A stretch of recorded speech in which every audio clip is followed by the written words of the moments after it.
Halo, selamat malam, Lur, sedulurku semua, kawan-kawan Facebookan, dimanapun Anda berada. Assalamualaikum warahmatullahi wabarakatuh, salam sejahtera, Om Swastiastu, Namo Buddhaya, Rahayu buat semuanya.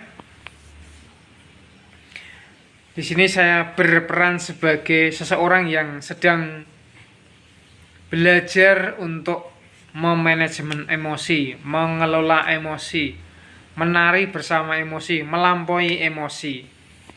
Belakangan saya aktif mengamati emosi-emosi manusia itu, bahkan mengalaminya, karena saya sendiri juga manusia. Pada kesempatan yang berbahagia ini, saya akan mencoba menjelaskan, menjabarkan apa yang sudah ditulis oleh seorang guru spiritual dari India, Osho, tentang 4 jangkar emosi.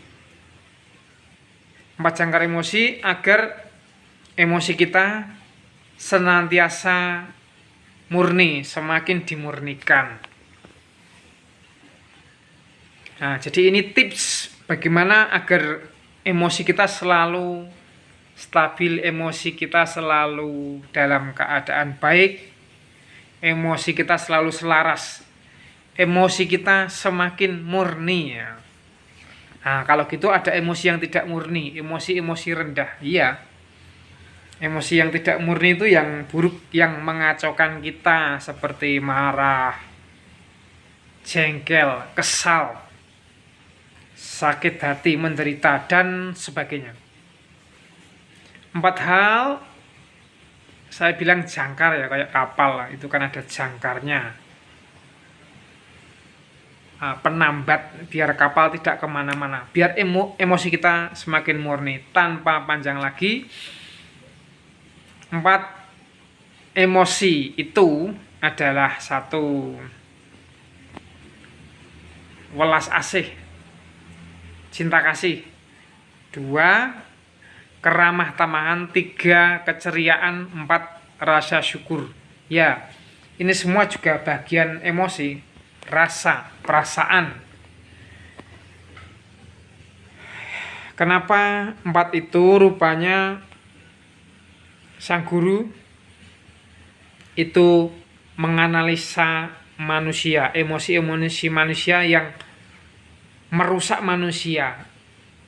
Jadi satu contoh, ada kebencian, ada permusuhan, itu kan emosi yang sangat parah ya. Tidak menyadari manusia sebagai satu kesatuan yang hidup di bumi yang sama. Jadi melihat kemarahan, permusuhan, lalu untuk mengcounter itu biar kemarahan, permusuhan itu tidak tumbuh, maka muncullah yang namanya keramah tamahan. Iya. Loh, kalau kita sudah menjadi pribadi yang ramah sama siapa saja, itu tingkat permusuhan kita, kebencian kita ya kecil. Sama siapa saja tanya, bro, piye kabare? Lek, ndi lek? Nah, itu kan rasanya enak. Ndak pundi bu, badhe teng peken. Nah, kayak gitu. Itu namanya ramah. Nah, soal keramahan saja itu saya belum bisa seperti itu. Ramah sama siapa saja, murah senyum, itu kan enak.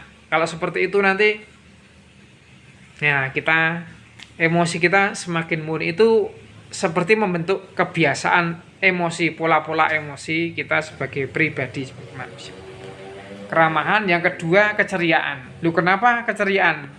Sekali lagi, itu antitesis atau lawan dari sedih, khawatir, menderita. Itu kan mesake. Kalau kita menjadi pribadi yang ceria setiap saat, kayak anak kecil itu ya jarang sedih. Nah, untuk soal-soal untuk emosi yang ceria ini aja saya perlu banyak belajar. Belakangan saya mengamati, ternyata laki-laki itu kalau dibanding sama perempuan itu dalam keceriaan itu kalah. Iya, kalah jauh. Karena perempuan itu makhluk perasaan ya, makhluk intuisi. Kalau laki-laki tipe logika, pikiran, jadi dia lebih cenderung melekat emosi. Kalau perempuan itu dalam sehari berganti-ganti situasi, ruang, tempat, itu emosinya mengalir, cepat berpindah-pindah. Seneng ya gampang seneng, kancane sedih-sedih, ceria, lebih banyak ceria. Kalau kita mengajak perempuan piknik atau kemana itu mesti rame, laki-laki tok enggak.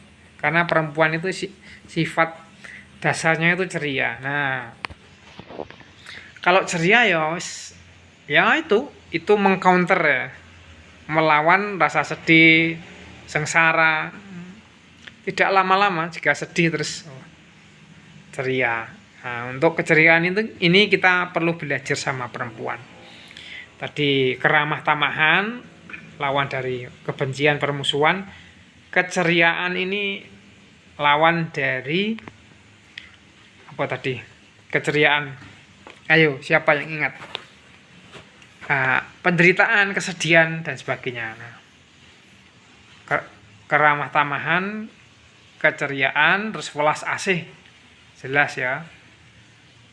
Permusuhan, kebencian itu ya lawan dari welas asih. Kalau kita sudah menjadi pribadi yang welas asih, pasti ya tidak punya sifat-sifat itu. Nah, kenapa keceriaan, keramah tamahan itu penting? Belum tentu loh orang yang welas asih itu ceria, belum tentu. Orang yang baik hati sama siapa saja tapi hidupnya tidak ceria itu banyak. Jadi cenderung mungkin berbuat baik ya, menolong, terus ya terpaksa, terus bermanfaat bagi orang lain tapi tidak bermanfaat bagi dirinya sendiri, belum menemukan keseimbangan. Makanya dia cenderung mungkin bisa jadi ya murung, kayak berbuat baik kepada sesama itu seperti tanggung jawab yang besar tugasnya. Nah, makanya penting welas asih, keramah tamahan, keceriaan. Nah, yang keempat, Osho juga menekankan pentingnya rasa syukur. Rasa syukur lawan dari tidak tahu syukur, karena kalau sudah bersyukur itu ya wis kuat, damai, cukup nerimo, bahagia, lengkap sudah welas asih, sudah ramah, sudah ceria, sudah bersyukur, kurang apa lagi. Nah, keempat jangkar sifat atau emosi itu yang akan membuat emosi kita semakin murni, kayak kebencian, sakit hati, penderitaan, kesedihan, kesengsaraan, kesepian, macam-macam itu nanti akan tidak tumbuh atau kan hilang, kayak sifatnya seperti itu. Karena emosi itu ya jadi kebiasaan, jadi pola-pola emosi ya. Kalau kita menjadi pribadi yang biasa ceria, ramah, welas asih, bersyukur, ya emosi kita semakin murni lah. Begitu. Itu tips malam hari ini, jabaran dari apa yang ditulis oleh Osho ya, dalam buku-bukunya. Nah, untuk lebih lengkapnya bisa disimak di status saya tentang kemurnian emosi yang ditulis oleh Osho. Begitu, selamat malam konco-konco. Mari kita terus belajar memurnikan emosi kita, meningkatkan kebaikan diri sebagai pribadi manusia yang memiliki emosi-emosi ya, berinteraksi satu sama lain. Oke, selamat malam. Assalamualaikum warahmatullahi wabarakatuh.